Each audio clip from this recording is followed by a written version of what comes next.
And in favor, in favor, I gotta remember how to do this. a question motion. So that when people come, I think Participants. just normal procedure as usually, just go. Invite. And then you have a visual of, and I go between the mics, so make sure that we hear the first Steve. And then if everybody has spoken except for one long line of 50 people, then maybe we, oh, it's time.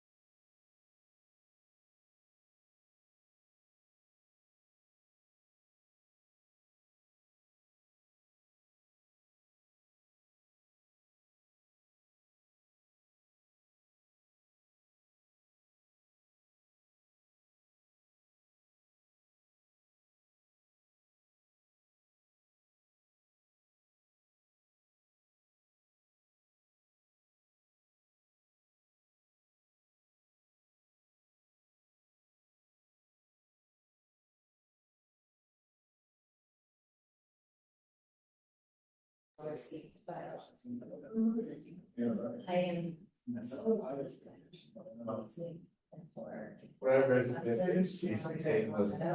I'll see you. Okay, so, admit that.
What? Somebody driving. She escaped? Oh, she did. Smart woman. She Now, knows. this is only her last one. Yeah.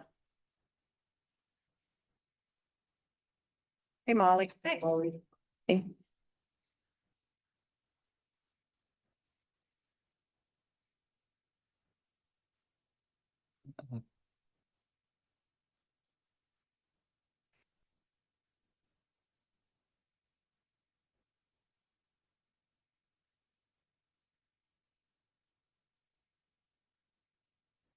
Hey, Jay, did you see the email I sent? Yes. Thank you. Good, all right. Sort of done something similar with at least a few. Rolling a handful. It's downhill, actually. And I went to the CapEx site and I clicked that. There are a few questions that, Are those gonna be at the end? I think actually may start with them because there are sort of questions about like, what is the process for? Oh, okay. Yeah, that would be good up front. Got it. Do you have those? Did we hear from that grant yet? It's okay. Jay. It's okay. June is what Dave was saying. Okay. Looks like somebody's here. April. Roll right up here. I'm gonna drag a chair up. Hi, Shelley.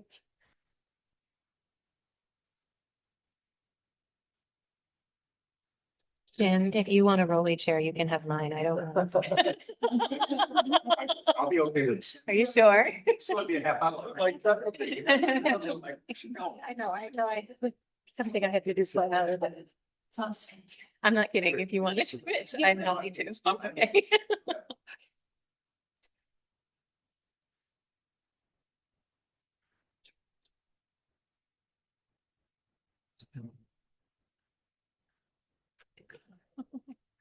We'll pay you to come for the rest of us.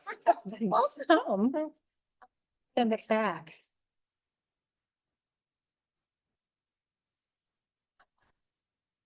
Oh, yeah. Yeah.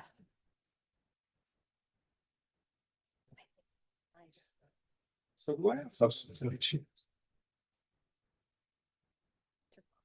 I am leaving tomorrow, bright and early. Yeah, I'm pretty excited.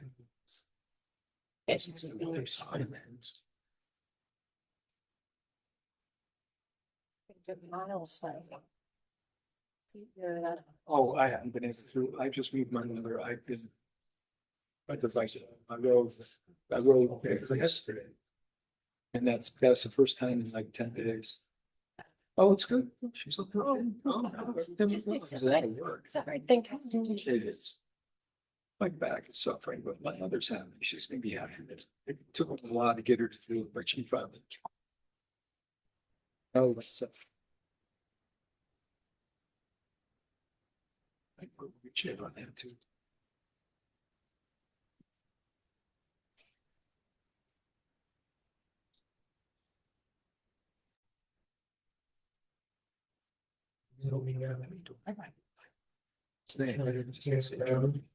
Yeah.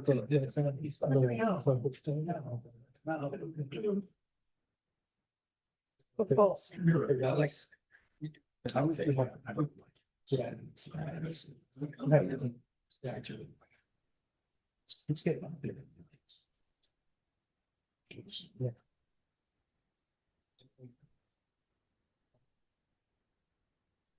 That's the quality. It's one of those questions. Yeah. The Great American Rock, but I think I'm just. No.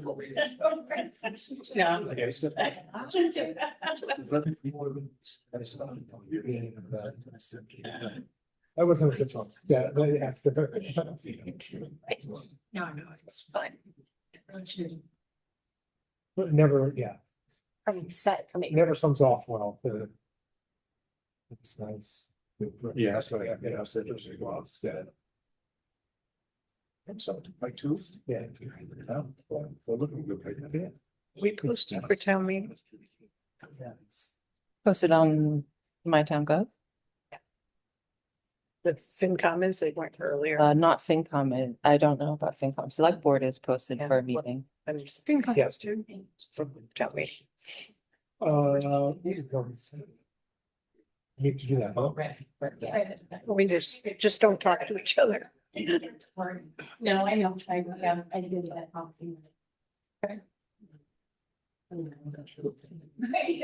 was doing.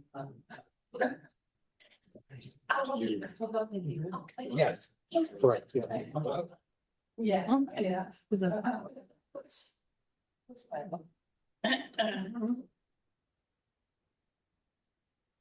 Short on chairs.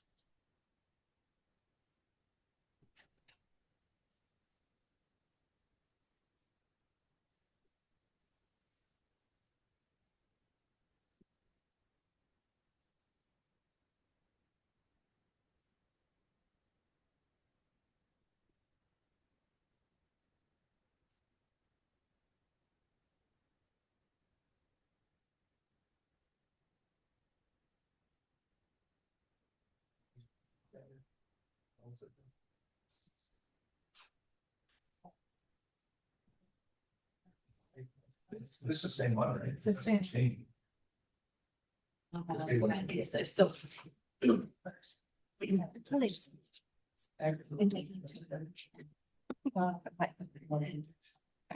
His diffusion comes from.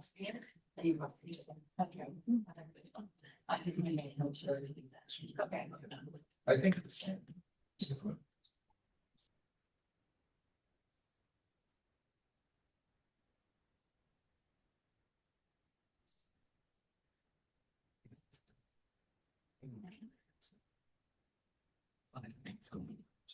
This is my own service.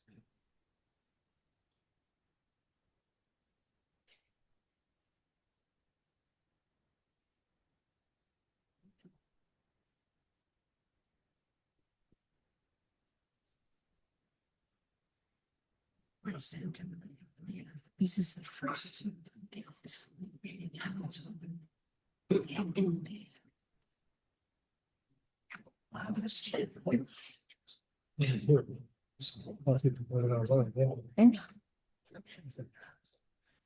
Just the time.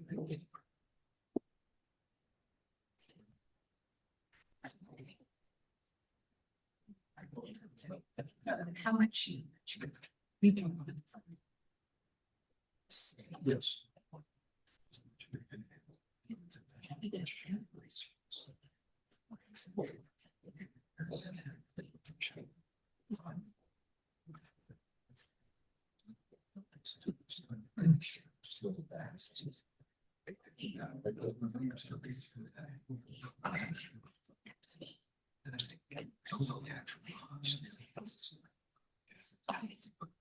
You're going Tuesday. I know. That'd be nice.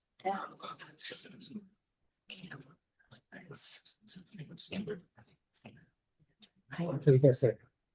Yeah. Go ahead. Yeah. All right, so welcome everyone. I'm going to call the Finance Committee to order at 6:33. So good evening. Thank you all for joining us both in person here and on Zoom. For those that don't know me, my name is AJ Cash. I'm the chair of the Finance Committee. We've got to kind of, can we do a quick round of introductions, maybe starting George and then we can go.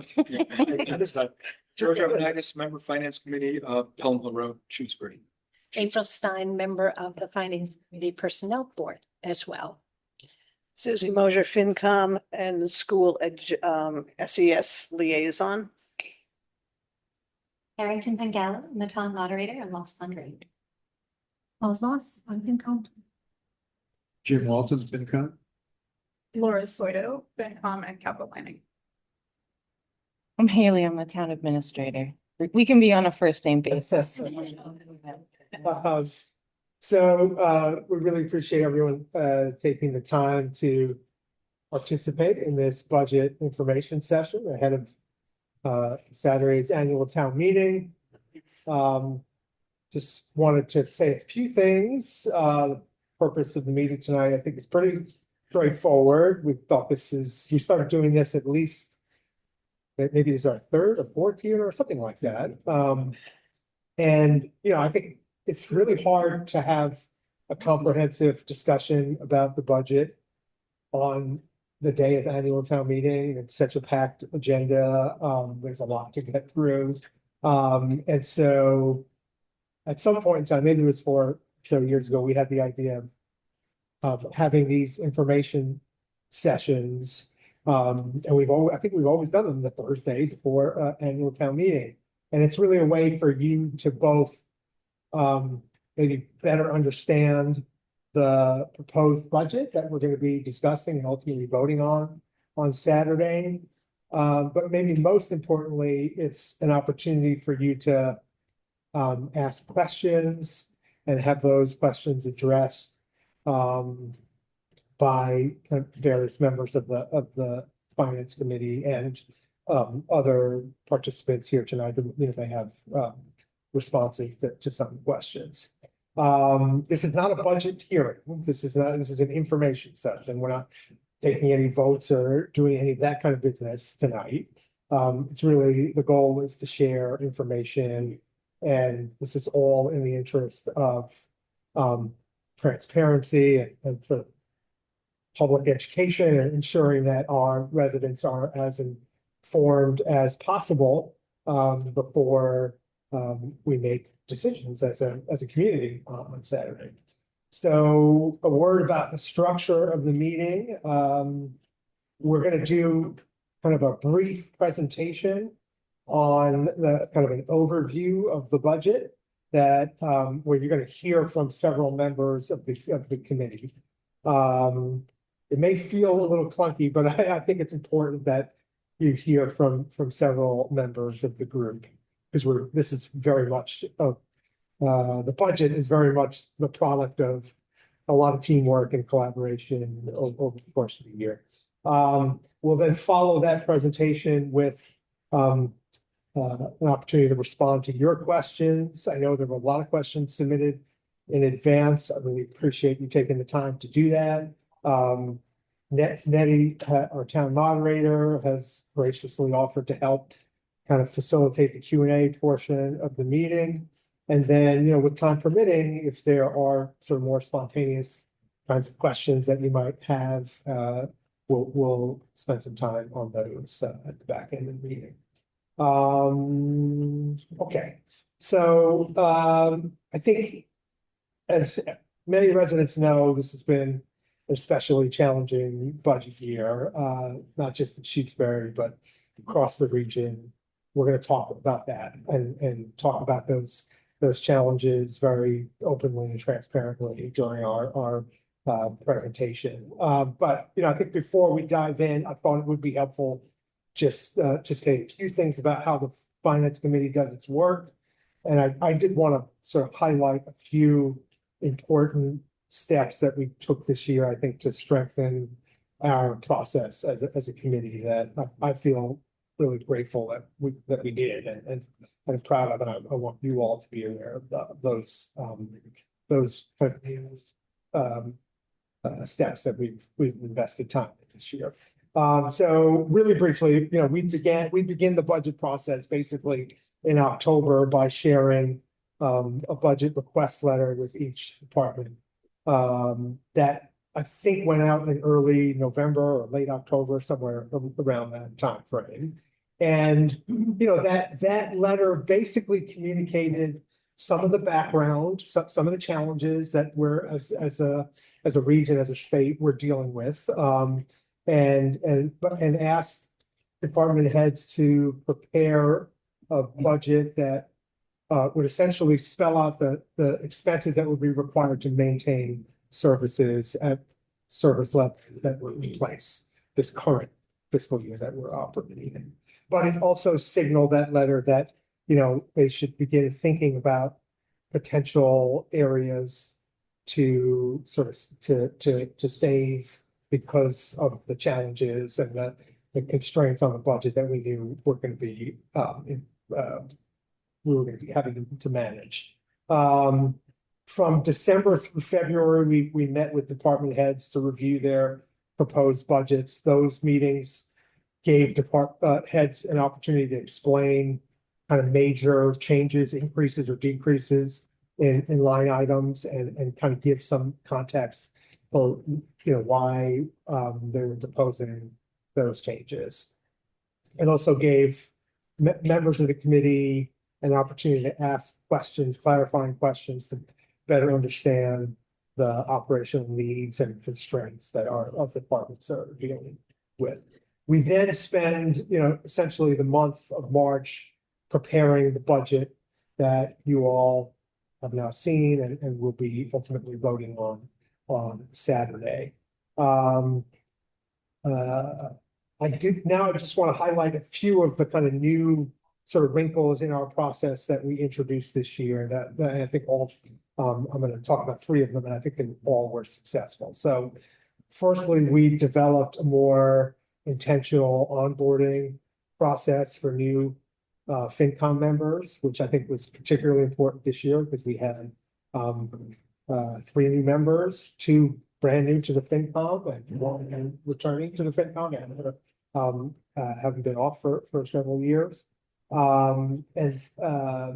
During that process, returning member or ongoing members conducted discussions on important topics related to the FinCom and its work, including how the budget's structured and what are the different sort of state and local funding sources that affect the budget process and kind of how is the town organized in terms of departments, boards, and committees, and how does the FinCom work with those groups. Second, we convened 2 fiscal kind of town hall kinds of meetings where we brought together department heads, committee representatives and town officials. Those meetings were held in October and February and were, I think, intended to encourage a more collaborative process around kind of how we're, as a town, going to deal with the fiscal challenges that our whole region and state are dealing with. And then third, the committee began a process of sharing a series of kind of public communications around fiscal issues. These are almost like kind of information blasts that go out to residents. And they, I think, help to inform residents about the budget process, kind of financial pressures that we're operating under, and what are some of the different kinds of strategies that are available to help maintain a balanced and responsible budget. So those are kind of three new, I guess, wrinkles in our process. I think they all added value. They took a lot of time, but I think ultimately they're well worth it. Finally, I just want to acknowledge the incredible hard work of everybody that makes up our committee. We've been meeting every other week, more like every week for the last couple months. Those meetings, if we're lucky, wrap up in 2 hours. Lately, so that, It's clock check. and it's a lot of work, and it's a lot of work outside of meetings as well. I also wanted to give a special thank you and shout out to April Stein, who's concluding her service on the Finance Committee after we wrap up this year. She's an incredible collaborator, super thoughtful, very valued colleague of ours. I think in particular, she's a really important voice for ensuring that our town employees are treated fairly, compensated fairly, and that's reflected in the work on the personnel board as well. But anyway, really want to thank you for everything you've done for our committee. And so with that, I think we'll do our kind of FY27 overview, and I've already forgotten the order. We're going. Who's up first? April. I'm up first. And I'm hoping that Susie will have by the end of this meeting, the number of hours we have met collectively. And thank you so much for that kind. This has really been an amazing board, really incredible. So according to the Massachusetts Municipal Association, the MMA, we are in what's called a perfect storm as municipalities around the state. We're not alone, are confronting all, there's the rising costs, revenue limits, there's eroding state aid. It's a very complicated, challenging thing. And I've read that nearly 3 out of 4 Massachusetts municipalities are at a 95 to 99% of their levy limit. And this is the amount of property taxes they can generate before needing a Prop 2.5 override. And we've been very careful over the years and have been able to start to bump into our levy limit. We'll talk about that more later. So after many hours of meetings, we're really presenting as what I believe is a very fiscally responsible, balanced budget. And so the proposed budget reflects an increase of $565,217 and 13, or 7.3 over FY, 7.3%. And we have worked very hard with town departments, collaborated with other town officials, and really carefully reviewed everything. And looking at the budget, there's a number of primary drivers that really make up almost half of the 565,000 increase. And these include health insurance, which really last year we got walloped, I think it was 40%. We are told that a $65,000 rise, which is 8.8%, is probably what we're going to deal with this year.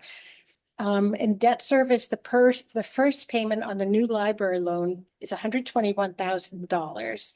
And there's also ongoing Amherst Pelham Regional School District debt of $34,000 and the PFAS remediation loan of $19,000. And our elementary school is also increasing by $34,000 after really carefully looking at things. Just again, the departments have worked really hard to help us create a budget that both maintains services and really tries to meet the increasing costs within the fiscal constraints of our town. Who's next? So, April talked about expenses. We have to have a balanced budget, so that means we have to match our with revenue. We've got several different sources of revenue, state aid, our payment in lieu of taxes, local receipts, tax levy, and we also have cash reserves that can go into making up that revenue source. So state aid, I mean, that's about 10% of our budget. It's presented on the cherry sheet each year. That gives us kind of an estimate of how much we're expecting the state to provide us. The majority of that is Chapter 70 money, which is state support for our schools. It's like $680,000 or so. That peaks. And we also have payment in lieu of taxes or pilot funds. Those are basically intended to help towns with kind of recouping the costs of land that like doesn't have taxes like associated with it, like state land or like land associated with like a nonprofit type of thing. That is 5% or about $347,000. A small bit to local receipts, things like vehicle taxes, investment income, like that. For 4% of that, about $394,000. And then kind of the big piece, which is the tax levy. Kind of two pieces of the tax levy. We have kind of the commercial, industrial, personal property piece, and then also the kind of residential property piece. So the commercial piece is about 5%, 404,000-ish. And then the residential property taxes this year we've got at 6.12 million, about 73% of the budget. I mean, that is the primary source, kind of with limited, funding coming from the state and kind of, other revenue sources. I mean, those expenses, fall onto our property taxes. There are state limits on kind of how much we can raise property taxes in a given year. So some things that, kind of help us out a little bit. I don't know if help is, but, kind of adjust that rate for us this year. So and a portion of the increase was excluded from the kind of increase limit by the prior votes at town meetings. So those are the things associated with the regional schools and the library. About 154,000. Like an increase of 154,000. We're also going to use a portion of our excess levy capacity. So kind of in a given year, we can raise 2.5%. If we don't use that, that's money we can carry forward. So our excess levy capacity is essentially the difference between what we were allowed to levy and what we actually did levy in prior years.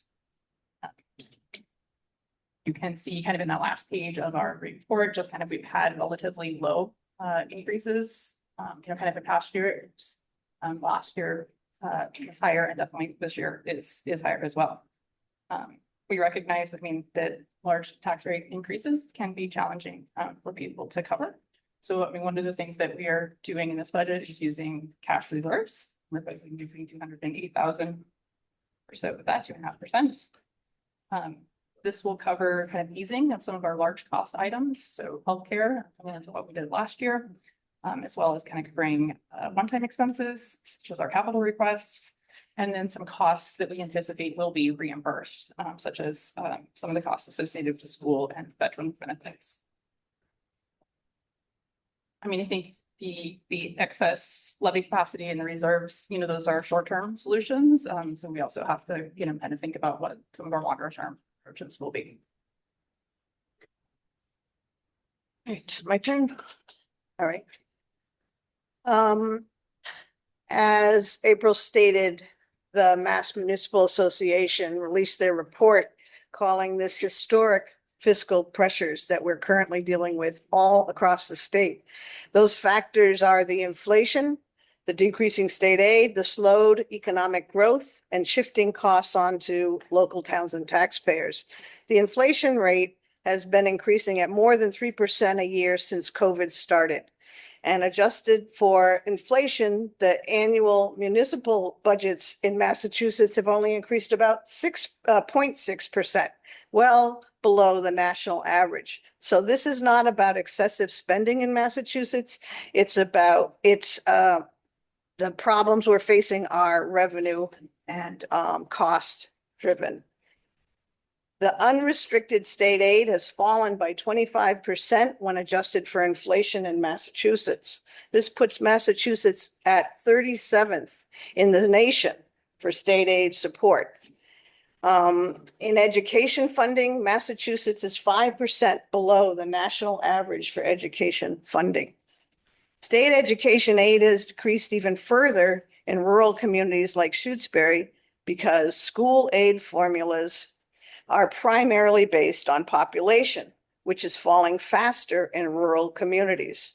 Correcting these inequities in state funding will make a significant difference to local budgets, but we have no control over the state funding. A slowed economy has given most towns only negligible new growth to add to their tax base, and that has been dropping. Developing revenues outside of residential taxes is an urgent discussion that's happening in many Western Massachusetts communities. Towns throughout our region are using their very limited financial tools, budget tightening, local taxes, and cash reserves to keep their towns afloat. Let's see. AJ pointed out that we've improved our communication, and communication helps. One way we improved communication this year is we participated in joint meetings with the 4 towns at the regional school to work together to come up with a balanced FY27 budget. And that resulted in the minimal budget increase to Shutesbury this year of 0.73% in our regional school budget. And we also lobbied and supported our legislators to address inequities in rural school aid and in the Quabbin Host Community Trust Fund, which may yield some results in FY27. So where is Shutesbury in this picture? Shutesbury is in a somewhat better position than our neighbors. We're not facing an override because we have unused levy capacity from the years when we utilized less than the 2.5% increase, back when our new growth was healthier, when inflation was less, and we kept our budgets tight. This balanced FY27 budget is 7.3 over last year's bottom line. That's the low range for the towns around us. The projected tax increase on the average Shutesbury home, which is currently valued around $417,000, will be an additional $500 a year on the tax bill. We have made limited use of cash reserves for operating and capital expenses, and we have retained about $1,052,000 in our cash reserves for future use. So this FY27 budget that we're proposing maintains our roads, educates all our children, carries on governmental functions, meets our debts, has trained personnel to show up for 911 calls, provides our workers with wages and benefits, and pays for needed equipment and keeps us moving forward. We have prepared this budget to meet that perfect storm as best we can.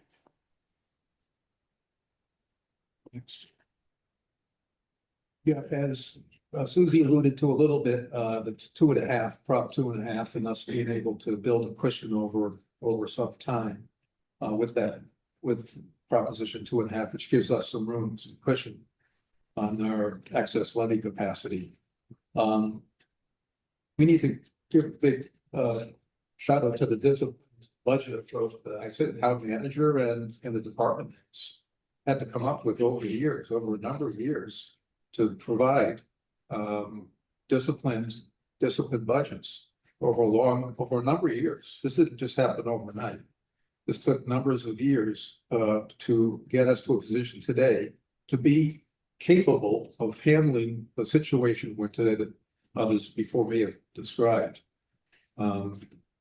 We see the towns around us, how many Prop 2.5 overrides just in the towns around us. Most of those around not having excess levy capacity anymore, or other similar types of reasons. We're not in that situation because of the disciplined approach department heads, finance committee, select board, and others have done over a number of years. However, we can't sit and applaud what we've done and allowed us to get into a position today that allows us to get through a second year now of unprecedented price cost increases. At the same time, revenues have been not keeping up with where they should be. So we need to buckle up and what are we going to do next? We have a town that is very committed. I moved here because of the trees. We have a town that's 95% of our tax base is us, all of us here in this room. All of us that pay taxes here, not industrial taxes, not commercial taxes, very tiny piece. And we've all chosen that. That's one of the reasons we probably live here. So that gives us a big challenge, a very big challenge. So what do we need to do about it? Someone talked about these long meetings we've had. We've had a number of really long meetings recently about what do we do into the future. We see towns that kick the can down the road and now they're in very big trouble. They're shutting down departments, firing people. We don't want to be in that position. So we need to look into the future. And this is what we've had a lot of discussions about recently. We need to look at what does our capital spending look like over the next 5 years, 10 years? What's our cash reserves going to look like over the next 5 years, 10 years? What's our operating budget need to look like over the next 5 to 10 years? And look at different scenarios. And look at the scenarios and figure out, knowing what this town expects as far as services, knowing what this town needs as far as what they can pay for taxes. What are the scenarios that we can live with? And we need to do that now. So we need to look at now, what do we want to be 5 years from now? 5 years from now, we want to be a town that can manage taxes, we can afford our taxes, and we have the services, the community, whatever, that we want, that we expect to have here. All right, so that's long-term planning. In addition to that, we need to look at the revenue side. We need to explore, can we work with our neighbors, other towns that are in somewhat similar situations, and find ways to collaborate with them, whether it's, can we share capital assets? Do we all need to own capital assets, or can we share something with other communities? What about grants? We get outbid for grants with some of these big towns that have people that do nothing but grants. Can we work with other towns and collaborate on grants? This is something our Senator Joe Comerford is working on also. We need to continue to tap in to the work, the great work, some of the great work she's been doing. So with that, I think I'll pass it on to Asia. She's got all the answers. So. Okay, so just to kind of close and wrap up this presentation part of tonight's meeting, I thought I'd just step back for a moment and speak briefly about the broader picture that the town is facing. So if it's not clear, one of the things the FinCom has become increasingly aware of over these last couple of budget cycles in particular is that, these financial pressures that we've been describing are largely structural and not kind of temporary. The major drivers that are resulting in the increase that we're facing this year are not a function of like expanding services or expansions of town government. It's largely tied to obligations and costs that frankly, communities across the state are confronting at the same time, things like health insurance. We have debt service, transportation, infrastructure, inflationary pressures. Those are the dynamics, and those are not likely to just disappear. We're going to be dealing with them for a while.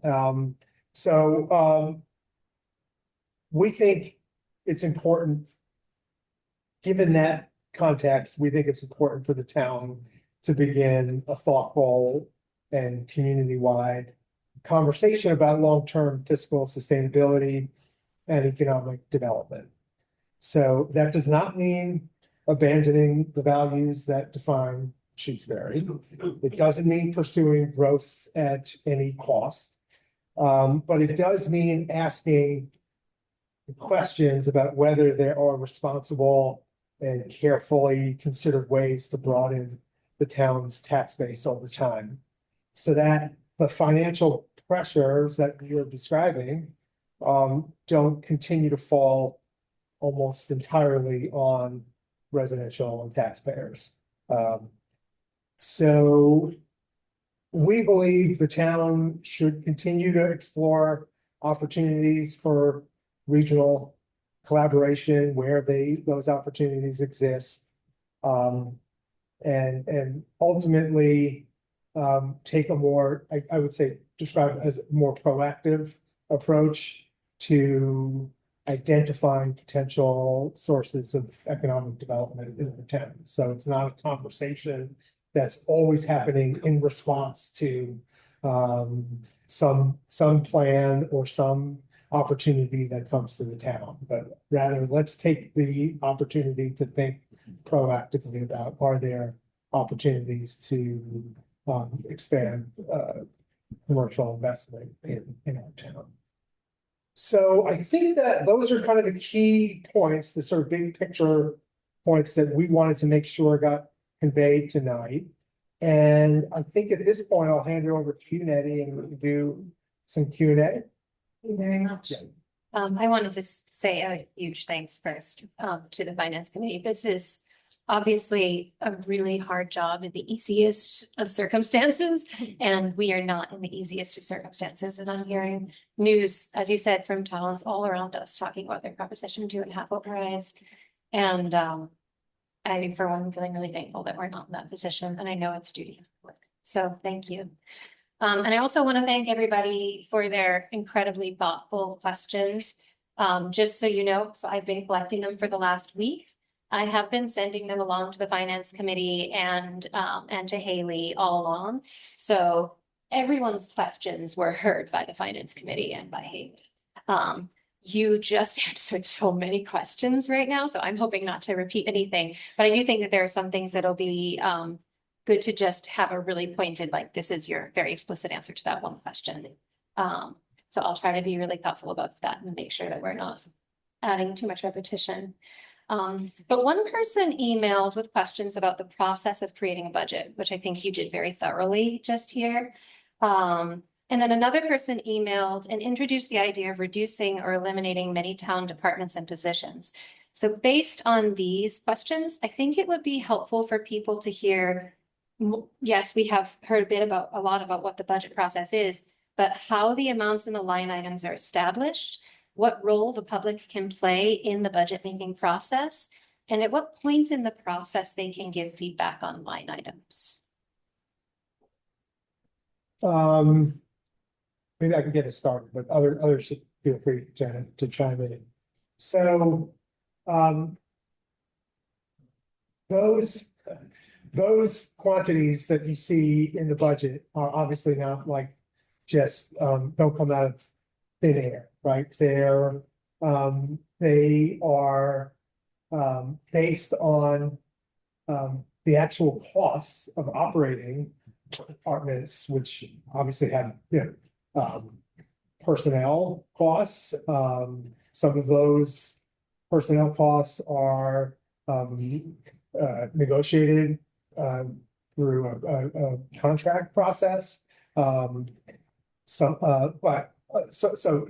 every department has personnel costs and then kind of an operational expenses. And so what we ask every department head to do is tell us what are the costs of operating your department at, again, at the service levels that have been in place for the prior year.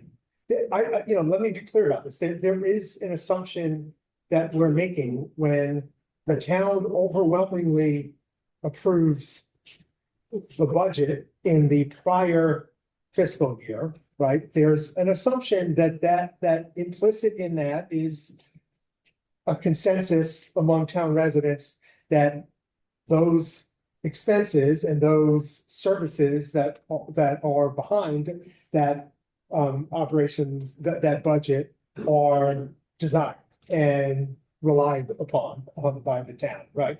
So we kind of take, I think we make the assumption that when the town approves a budget, that is implicit support for the idea that the town is responsible for providing those services that result in those expenses. Okay, so then when the next fiscal year comes up, we begin with the premise that, okay, those service levels should be maintained unless there's a compelling reason that has to be justified by the department head for either reducing those service levels or increasing those service levels.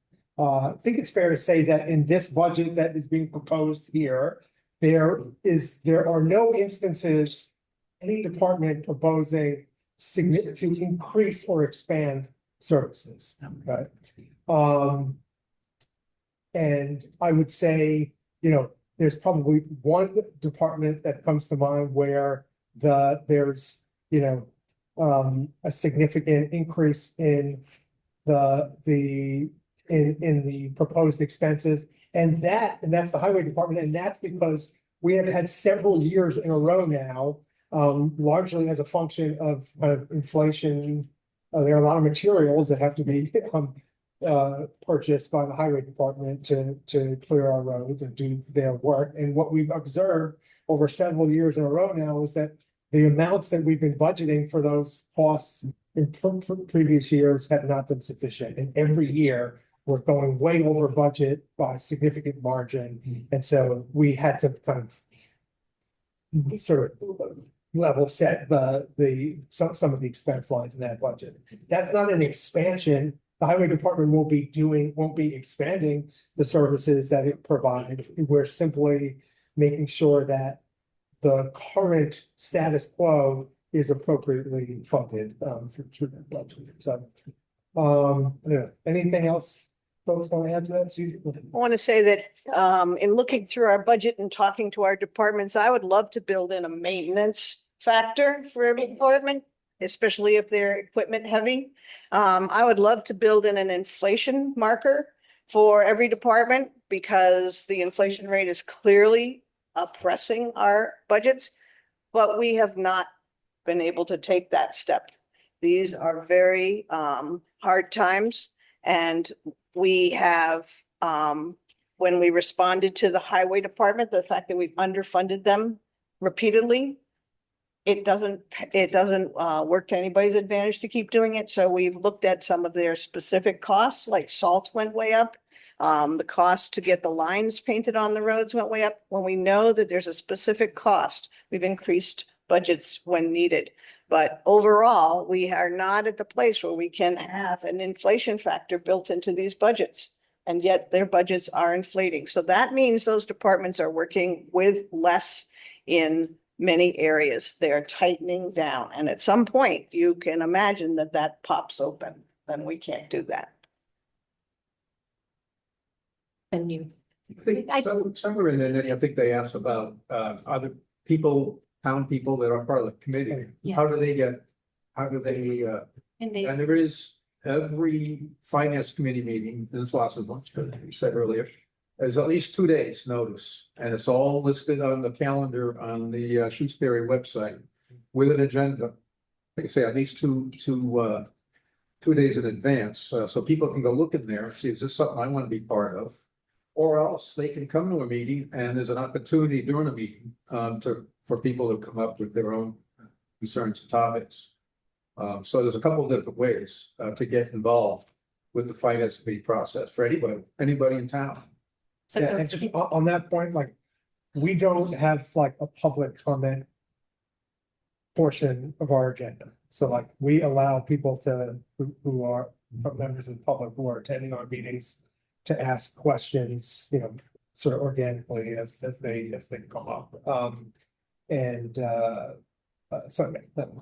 And also, we have an extraordinary minute taker, and George gets the minutes up before meetings and we approve them. And so we've been very current with our minutes, so you can read along as to what's going on. And of course, it's on TV some of the time, most of the time. And I also just want to comment on personnel costs, which is probably one of the smallest parts of our budget. And when you think about what the highway department, for example, did this winter, there were 3 people doing, you know, shoveling, you know, plowing. So it would be really hard to cut the personnel lines in the budget. Yeah, well, I want to mention 2 things about what AJ was talking about. There was a request this year that was quite unique that we rejected. We did not, and that was for a facilities manager. So we didn't have anybody really asking for increases, but there was a conversation about, and the capital planning is near and dear to this too, in that we have a lot of buildings in this town. And it seems like the department managers are in charge of their buildings and there's not enough cohesion. There's a lot of good people working very hard at the school and around the town to solve that problem. But a proposal was made to us, the finance committee, to hire, to recommend a full-time manager who could kind of oversee all the buildings in town. And we don't think it's a bad idea, but it was certainly, this was not the year to do that, I think is the conclusion we came up to. And then the other thing is that's new in this budget. I think everybody's aware of it, but the library is adding costs. We do have a new building and we all knew when we voted in the library that we would have the debt service on it. But we've also included in a number of the lines, and you'll see it in the notes as you review the budgets, which lines were increasing slightly for the library. I would say overall, it's not a substantial amount. It's a small amount of our total increase, but people should be aware of it. You know, bring on a new building, and it's a beautiful building, and we're very lucky to have, as far as I'm concerned. That's another thing to keep in mind. Can I add one piece? Yeah. So it was me. I was the one who wanted the facilities manager. And I think, you know, one of the things that we have to consider are trade-offs, right? We want more new growth so we can lower our property taxes, but we don't want a certain type of growth, right? We want to maintain our beautiful forests. So that's a trade-off that we have to consider. You know, and when you have deferred maintenance, it can be a trade-off of that, right? Instead of maybe spending so much time and effort trying to fix every problem, every oil tank leak, every dam leak that comes up, is that you have someone in place to do the preventative maintenance. And that's what allows you to then save money down the road. So I think one of the things as a community that will be really important as we talk about long-term plans is what are the trade-offs that we're comfortable making? And, you know, to what extent do we want to make those? So what I'm hearing is the question about how would a member of the public become involved in the budget process? When is it appropriate to do so? I'm hearing you say that every time there's a FinCom meeting, it's posted 2 days in advance on the calendar. So we can go to shutesbury.org, go to the meetings calendar and find it right there. And the minutes, the agenda will be posted there too. Yeah. And that members of the public are welcome to go and to ask questions. Is there an avenue for members of the public to take if they have suggestions, it sounds like, or thoughts that they want to incorporate into the process? Yeah, I mean, whenever we have members of the public at our meeting and there's either a question or a comment, you know, just my approach has been to allow that to be shared. So yeah, I think I see no reason why, if somebody has a suggestion, why we wouldn't want to hear it. I'm trying to think of an example. So actually, there is an example. There were, I think, at least a couple of members of the public that were interested in the town potentially investing in an online service that would make publicly available information about every expenditure. So literally like every check that's written by the town. There's a service that some towns subscribe to. That service has a cost, and so, but we've discussed it as a FinCom and decided to opt for a free alternative to that, which is basically there's a ledger that is now posted on the website, the Shutesbury.org website, I think every month, if I'm not mistaken, by our accountant, that literally details every expenditure. And so you're not just seeing like an expense report, which says, here's a budget line, here's how much was budgeted, and here's how much was expended. This is a ledger that literally shows you every single transaction that that took place over that, that time period. So that, that's not something that had like, that did not develop because of FinCom member. It was a suggestion from a town resident. We thought it was a good one. We didn't want to spend money on it, so we found a cost-free alternative that essentially accomplished the same thing. Is there like a time during the process when it's sort of like, this is it, this is when we make all the decisions and we can't necessarily make any like major changes to the budget at this point? So I would say that March is the kind of critical month where everything sort of comes together, because what has been happening basically from December through February is we've been talking about individual departmental budgets, like, we've been having conversations, and then pretty much at the end of February, we have to now like compile all of the information from all of those proposed budgets, put them into our budget template, see what that produces. It's basically what happens is like, we plug all those numbers in and we see, oh boy, there's a deficit of this amount or gap that we have to account for of this amount. But it's a little complicated, right? Because we have on the revenue side, we have very rough estimates based on the process of, our state government, produces the budget. So, but we do get sort of early previews of what's going to be in our cherry sheet, and we plug those numbers in. And so then it's kind of an iterative process where we sort of plug all that information into our budget template, and we sort of see what that results in, and then we deal with the consequences of that. Okay, that's a significant gap. What can we do to reduce that gap? Can we, can we go back to a department and say, hey, can we tighten, this line, that line? Can we apply some cash reserves to a specific line that we think is reasonable and can be justified? So it's sort of that, but that all happens basically almost every meeting we have in the month of March. Okay. And I would add to that, sorry, but once the warrant's approved and once it's posted, that's not the time to make substantive changes. So I'm going to pick on Dave because he's in the audience, but that wouldn't, once the warrant is posted for public viewing, that wouldn't be the time to say, well, maybe we'll save money by just eliminating the whole highway department. You can't make a change of that magnitude that late in the game. That would have to be something talked about from that like October to February range. Assuming that we, not to pick on you too hard, Dave. I don't think we'd do that, but. And also, what helps make our picture clearer is watching what FY26 is doing. And so we're getting feedback on what's happening right now. And some factors don't come up right at the beginning. And so people come back to us and say, so we get to know what's happening at the school. The capital plan is due by February, early February, but a lot of problems haven't manifested themselves yet. So we are sort of always dealing with jello. We don't get a firm grip because the numbers for revenue aren't firm, the problems aren't firm. And so we're always trying to develop a plan that can sort of move in the direction it's going to need to as we go along.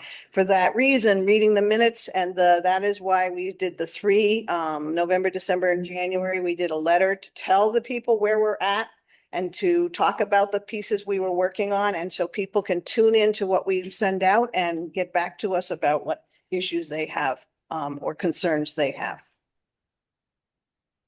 And I wanted to say too, if you don't mind me interjecting a bit, I received some questions about like what sorts of changes can be made through amendments also. So from the town meeting stance, we use town meeting time to help inform our parliamentary procedures. And that shows us that subtle amendments that maintain the original intention of the motion are allowed. However, if the amendment changes the original intention of the motion to the extent that there was not fair and proper warning on the warrant about what the actions the town would be voting on, I would have to consider that to be out of order and disallow it out of fairness to everyone in town who depended on that warrant to tell them what to expect. Some people decide whether or not to come to town meeting because of what they see on the warrant. And if they saw everything and said, you know what, I'm good with all of this, and then they didn't come and then found out, or Dave was like, no. They'd be really upset. Dave, I don't want to pick on you either. We can't just eliminate whole departments and surprise people in that way. So this is what we call staying within the four corners of the article. And so if the impact of an amendment would be to prevent any department, program, or staff member from performing in a way that is consistent with what the public was informed of in the warrant, it would be considered out of order. Likewise, if the impact of an amendment would increase a line item to the extent that it would result in a need to substantially increase property taxes without having first informed the public of this possibility in the warrant, that would also be considered out of order. So I just wanted to make that clear. So we also can't double things. That's right. Today we might have to. And we're always open to having a special town meeting in the fall because nothing is totally clear at this point. We don't even know what the state's going to do. So there's another time and it's endless. You said that with love. I could hear it. All right. Thank you. That was very thorough. Let's see here. And you answered so many of these in the midst of this. One of the questions was, are there opportunities for public, oh, we did that. Are there multi-step approval processes for significant expenditures? And I know that, I don't know who wants to take that. Like capital projects. Yeah. Like capital projects. Yeah. Yes. The capital projects go to the capital planning committee, kind of as like that person. And then capital planning kind of decides on those, and then it goes to finance committee to determine not the like, whether we have this on the warrant, but like the how would we fund it if it is approved piece. Yeah. And that's if an item is over 5,000, is that correct? Correct, yes.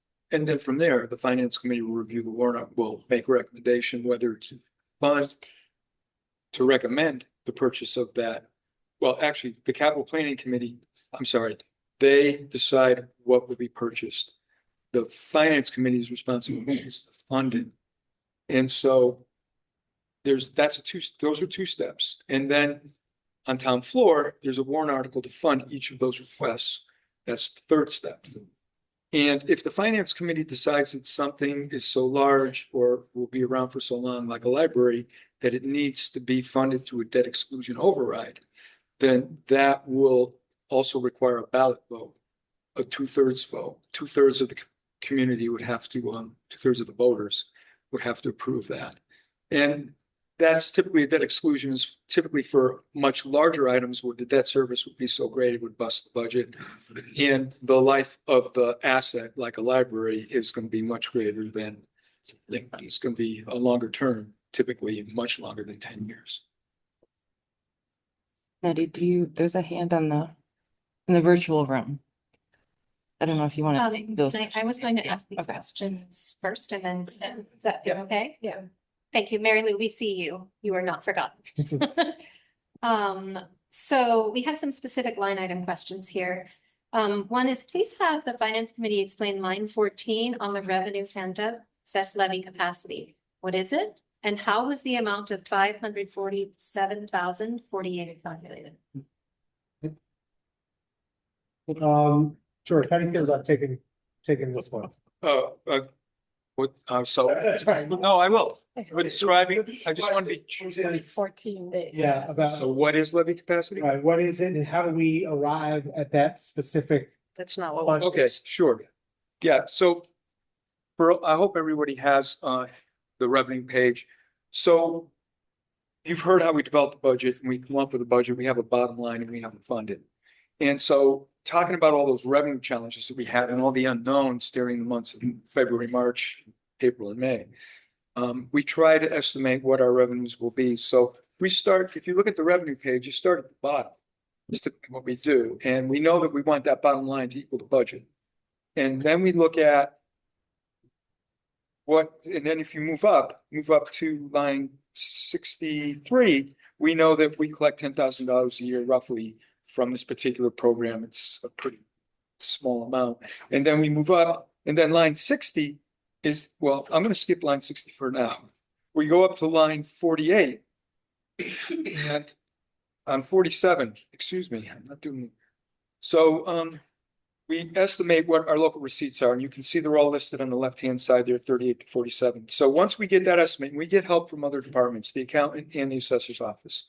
And then we also have to figure out line 37, how much aid are we getting from the state? And that comes from the state in the form of a cherry sheet. First the House, then first the governors, then the Houses, and then Senates, and they're all different. And so we are always taking the lower of the three.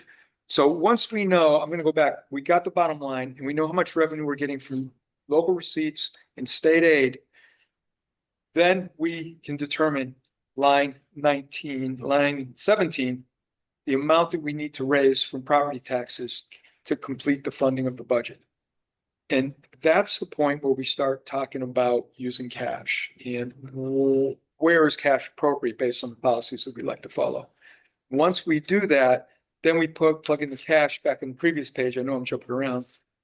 Now we have three major things: state aid, local receipts, and how much cash we're going to apply to the budget. We subtract those from the budget, and again, we end up with line 17. I'm being redundant just so that it makes clear sense to everyone. And then we have a $40,000 factor in there because there are certain amounts of the revenue that we won't collect. So we basically increase that amount we need on 17 to line 15. $40,000 again is called the overlay, and there are certain exemptions that some members of our community are allowed, and there will be abatements. And so this kind of covers all those unexpected amounts that we don't really know. So basically we come up with line 15, the amount of money we need to fund the budget. And then jump to line 4. Line 4 was last year's tax levy limit. So the state limits how much we can tax based on a formula they have that basically takes the limit, allows it to increase by 2.5 each year. This is why it's Proposition 2.5.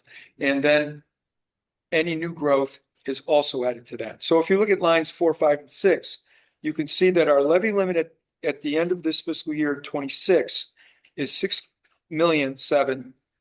Our 2.5% of that is 168, which is line 5. And our new growth estimate, this is from the assessor's office, is $40,000. Those three items combined gives you line 9, and that's our levy capacity. And then our maximum levy capacity includes the debt exclusion items. So there are capital purchases in our case that were made that are defined as debt exclusion override, which means you can you take the debt service on those items and you add them to the tax levy. So they are added for the same amount that they are in the expense side of the budget. These numbers equal what's in the expense side. And then as each year goes by, we will pay these down and these will go to zero in the last year. And so they drop out the tax levy limit is the point. Make sense? Hmm. Okay, good. All right. I did that. So then you get to line 30. So anyway, so you have your 2.5 limit, which is basically line 9, and then you add your debt exclusion items. And obviously we have a big jump this year with the library building. And that will be over 15 years. We're going to have an amount there. It will decrease each year by roughly 2,500. I digress. So the 188 and the 6.9, our levy limit, the maximum amount we're allowed to tax is $7 million with a majority vote at town meeting. The amount we need is line 15, 6,000,006. The difference between the two is the excess levy capacity. It's the amount we could be taxing up to, but we don't. And so I think that answers the question. I just go one step further and expand on it. If you look at FY23, FY24, on line 14, you can see the trends that we've had with excess levy capacity. And you can see we peaked in fiscal 25 at $863,000. And then last year we used a substantial portion of it. So that's why we all saw fairly high tax bills last year, is because we had to use a lot of that tax levy. This year we're projecting that we're going to need to use about 70,000 of it. And this again is based on conservative estimates for revenue. There are some good things out there that may lower this number, and we may be able to maintain our excess levy capacity. The good news about excess levy capacity is we don't need an override till we have zero excess levy capacity. In other words, once our tax levy needed to fund the budget is equal to our limit, we're at the point where any increases in the budget are going to require a 2.5 override. And that's where most communities are. If you're reading the papers, 7 out of 10 communities are all asking for overrides. So we're pretty strong in that case, from that perspective. Thank You're you. Does the FY27 budget project a cost to replace the town common library? It was replaced, It was already replaced. already replaced. Yes. It's not in the budget. It's not in the budget. It's all set and part of the cost is reimbursed by our veteran service agreement Okay. for the flagpole. Okay. Yeah. So a couple of these are warrant articles that are either capital items or things that I want to make sure that this is the appropriate place to ask them because you're not the capital planning committee, right? Department. So, but Article 9 revolving funds says, why is there any expense limit for solar renewable energy certificates when SRECs are a revenue generator? Is that an appropriate question for you here, or would that be? I have an answer. Thank you. It's a legal requirement. You have to set a cap, but you don't actually, you can bring in more than that, but legally you are required to set a cap. Okay, and did Shutesbury ever receive SREC's sales revenue from the 2009 town hall or the 2011 fire station installations? That I don't have the answer to. We'll find out. Okay. Yes. Thank you. Is funding childcare at the town meeting included in the budget? So I don't think it is. I know that you've raised this, and I think this, my understanding is being provided this at This Saturday's year. town meeting. Chief Pelletier is offering a $500 grant from the community policing fund, Okay. one time. So I was thinking that probably an appropriate thing to do is for us to have a debrief with you Great. after this town meeting, see how that went, how well was it utilized? Is this something that we think is a useful way to support residents in future meetings? The answer to that is yes, we want to do it again on an ongoing basis. I think we will find a way potentially through FinCom reserves to fund it for FY27's annual town meeting, and then we will build it into the FY28 fund. But I think given that this was the first year, it felt like appropriate to sort of see, Sure. kind of have the, years of experience with it. And we have 19 out of 20 slots. Oh, that's Yeah, Yes. good sense, yeah. Has the finance committee calculated the tax rate that would apply if the proposed 0.8 million for a new fire engine is approved at the annual town meeting? So a few things about this. So I want to make sure it's very clear that if the truck is approved at annual town meeting, we would not incur any debt service expense on that in FY27. So there's no impact on the FY27 tax rate. Which I think the questioner probably knows this, but I just want to make sure the public is clear. That would, the debt service is not likely to begin on that until I guess, what, 28 at the earliest. And then, so we certainly have not like projected a tax rate for FY28. There's so many variables that remain unknown, including what is the final amount that's going to be borrowed, what the interest rate is at the time of borrowing, what the repayment schedule is going to be for that. So I think that's the short answer to that. Does anybody else have anything they want to add? And the additional annual debt load, if the fire engine article is approved, is that? It depends on the life. Yeah, And some towns, many towns are going in 15 years, which is unprecedented, but because of the cost, the high cost of fire trucks, that, and this is according to our treasurer. Yeah.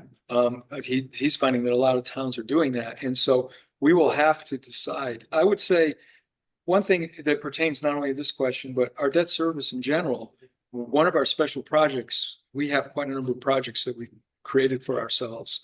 And one of the projects where we plan on doing this summer is having the summer's meeting with the treasurer to get a picture of what our debt service looks like for the things that have been approved right now, how many years is left on each, what are the interest rates, and talk about what the options are, possibly paying one or two of those down to create capacity in the budget to absorb not only the fire truck, but the other things that we're looking at in the capital plan. So we really understand we're in an unusual time here, because if you look back in the last 15 years, the amount of debt service that we're carrying and the amount of the large capital items that we had was not great. It was spread out, and we were able to save money in our capital stabilization fund because we didn't have that debt service. We had the capacity to do that.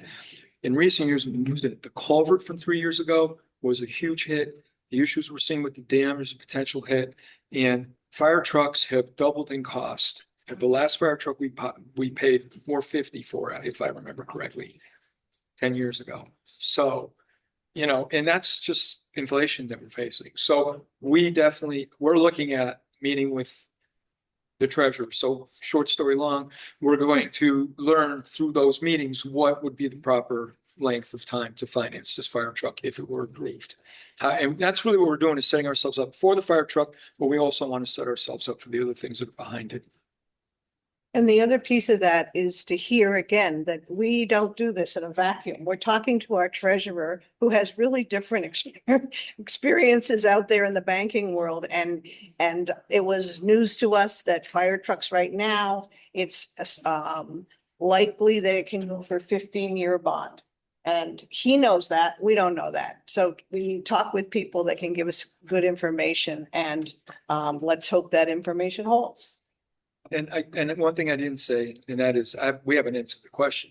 And the question is what would the impact be on the, well, the impact is if we do a 7-year note at 4.5%, which is the current rate, hopefully they'll go down. Debt service will be about $150,000 in the first year. Debt service in municipal government goes down year after year because your interest costs each year goes down. And that would go down by about $5,000 a year. And the impact on the tax bill could be $165 if that was the case. That's no trade-in, which we might get a trade-in, and that's no down payments. And that's one of the conversations we'll have with the treasurers, you know, and not just conversation with the treasurer, but the analysis that we'll do. What happens if we can put 100,000 down, 150? So, but straight out, $800,000, 7 years is what we're using here. 150,000 a year, 165 in the tax rate, which just tells me that we're probably gonna go out longer. Just so it's clear, We're not doing it. if we extend the repayment schedule to a longer period of time, that obviously reduces the amount of debt service that we expense that we incur in each year. So that scenario is a scenario that says we're repaying that cost over 7 years. It increases interest. Interest, right, the interest cost is up. Right, it increases the total interest expense over the life of the loan, yes.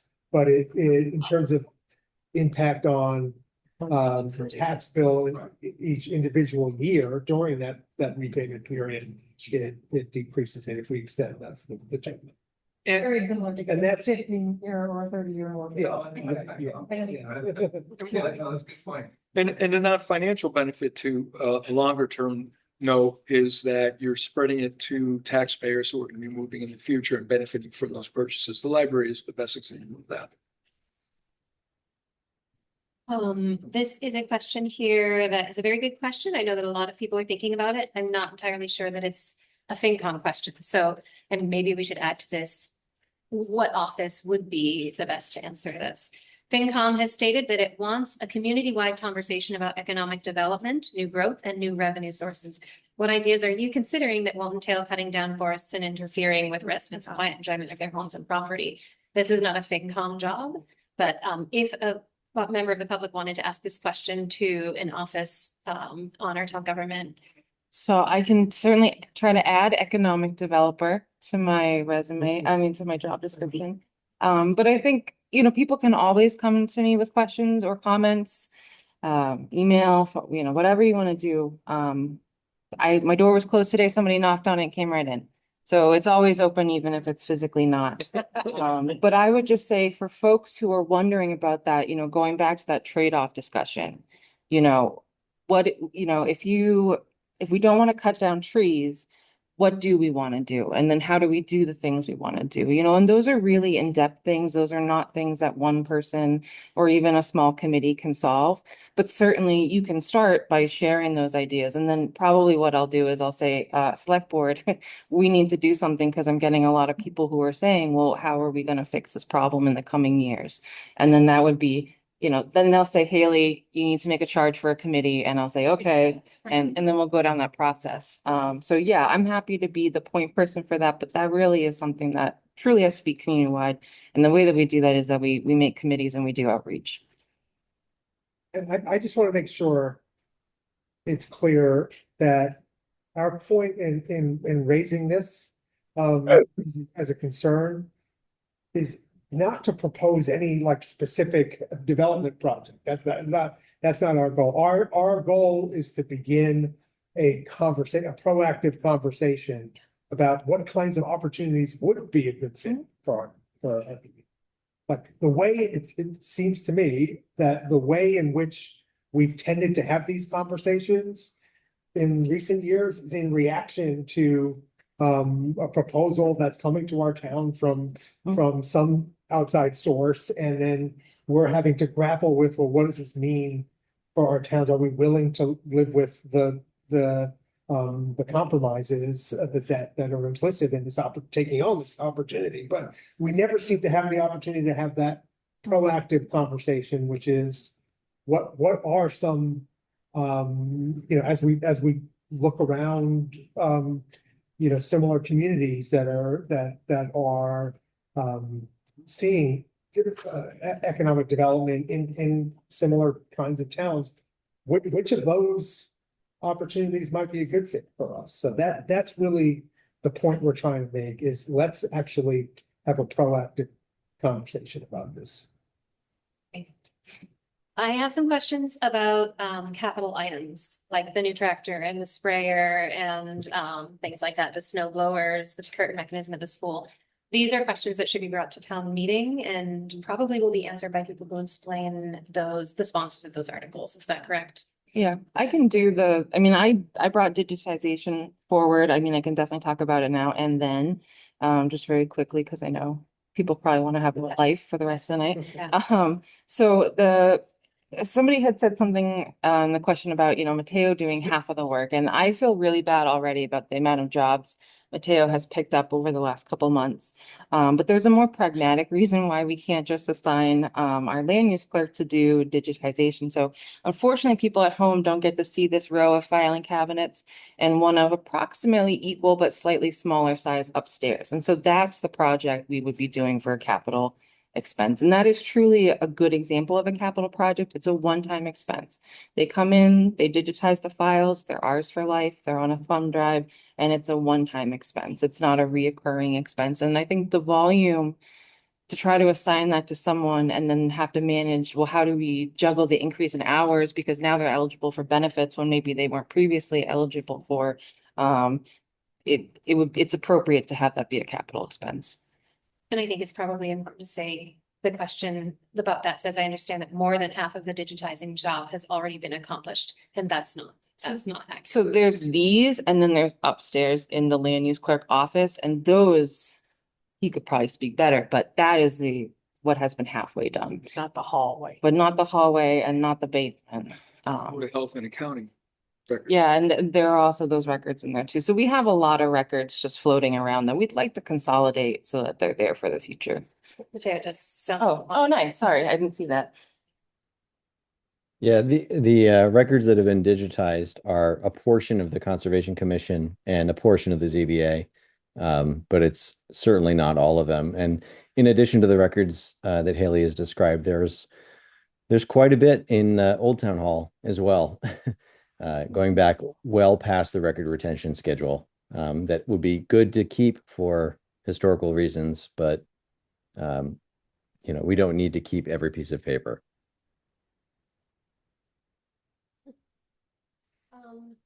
I was wondering regarding school choice, the funding amounts on the SES budget don't align with the town budget for DESI. It's fairly involved. Can someone explain any of these discrepancies? So there are a lot of facts and figures here. Oh, yes, you're looking at them right now. Right. Yeah, so I didn't have an opportunity to fully process this question Yes. today. So what I was gonna suggest is we will Fair an answer. we will look into this and then follow up. I guess I'll do that through you and you can relay our response to the question. I would be happy to do that. Do what? Great. All right. I believe that is all. We will see one more That's- question about Article 29. But that is really a Concom question in the CPC and that already answered that person. So, Yeah, just to be clear, the finance committee has had no discussion yes, about the articles that are coming from the CPC, right? So about all of those articles. They have the sole responsibility for vetting proposed projects that are going to be utilized with those funds. So I'm looking, you've answered quite a bit of it. I think I'm thinking maybe one more. FinCom has stated that there will be about 1.06 million left in cash reserves if all the warrant articles are approved. How much will be left in free cash and how much will be left in stabilization? Okay, so I can tell you that if all of the articles are approved Saturday, we will have approximately $703,000 in free cash reserves available, and then $350,000 in stabilization funds. So that's how we're getting that roughly, whatever this 1.06. And there's a point that there will be free cash flowing back in, so that is not that number will grow when we end FY26. Yes. So I'm not sure everybody understands this element of the process, but obviously we have an FY26 budget that we're operating under now. For all sorts of good reasons, certain items end up not being fully spent during FY26. If there's like a position vacant for a significant portion of the year, for example, it's that inevitably is going to mean that that salary line and is in the expense report is going to be, underspent at the end of the year. So there is a process where at the end of the fiscal year, or after the fiscal year is concluded, there are funds from the underspent items in our budget are returned to free cash. So that free cash balance that I mentioned will expand, will be increased once that reconciliation process has concluded. And there's a few other items too. Yeah, Unexpected revenues, grants that maybe we get that we didn't expect, and so we didn't have to pay for some items that are not in the operating budget. And also, roughly $1 million sits in the free cash accounts all year long and it's earning interest, and that interest can't be certified until the year is over. So it also increases by interest. So it always increases in what we've seen, right, in the last few years. so $300,000 a year. exactly. So you should think of that number that I just shared as kind of the floor for what that, what those balances are going to be. And I guess one other thing I can say about this is that we have municipal guidelines that have been developed for our town some years ago. And among those guidelines are a couple that pertain to cash reserves. One is a guideline that suggests that we should carry free cash reserves that are roughly equivalent to 10% of our operating budget. Can someone mute their mic? Let's do China, please. Yeah, At least, That. all right, thank All right, so so that guideline is that we have free cash reserves that are equivalent to roughly 10% of our operating budget, and that we maintain stabilization funds that are equivalent to 5% of our operating budget. And so we will be close to those amounts if everything passes at Saturday's town meeting. Again, keep in mind that those accounts will be increased after the end of year reconciliations that have taken place. So I think we'll be in good shape with respect to those meeting those guidelines. Thank you. So that does answer all of the questions that I received. I noticed Mary Lou has been waiting. Mary Lou, would you like to come in and ask your question? Hi, yes, Mary Lou Conca, and my question is a general one. I'm afraid on my screen I cannot see the gentleman beside April Stein. And so, yes, hi. When you were speaking, I did not know who you are. And also the woman beside AJ, when she was speaking, I did not know who you were. So if you two don't mind just saying your names, I'd appreciate that. Thank you.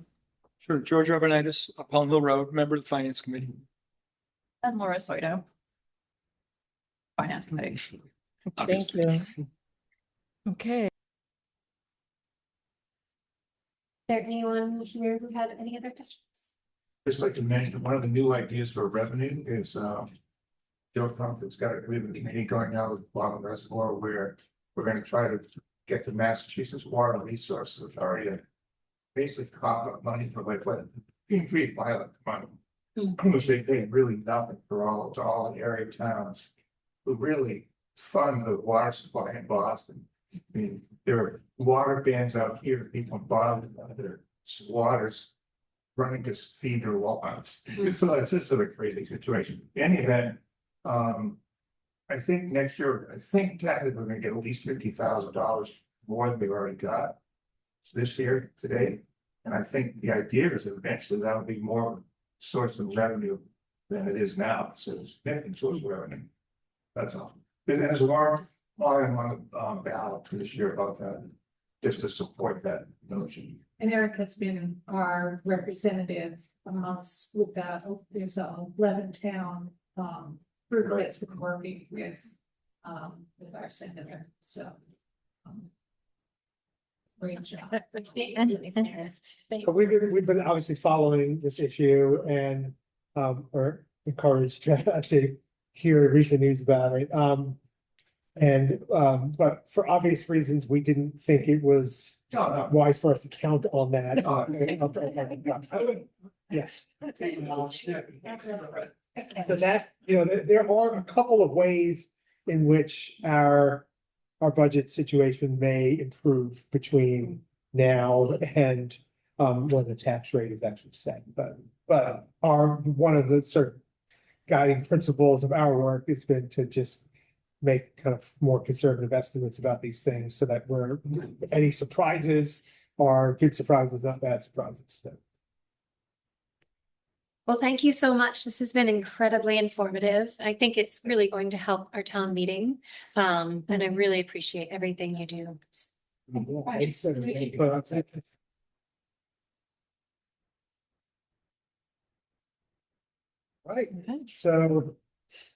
I make a motion for the finance committee to adjourn, or do we have anything we need to chat about? No.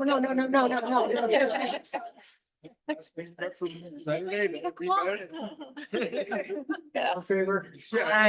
Only an hour and a half?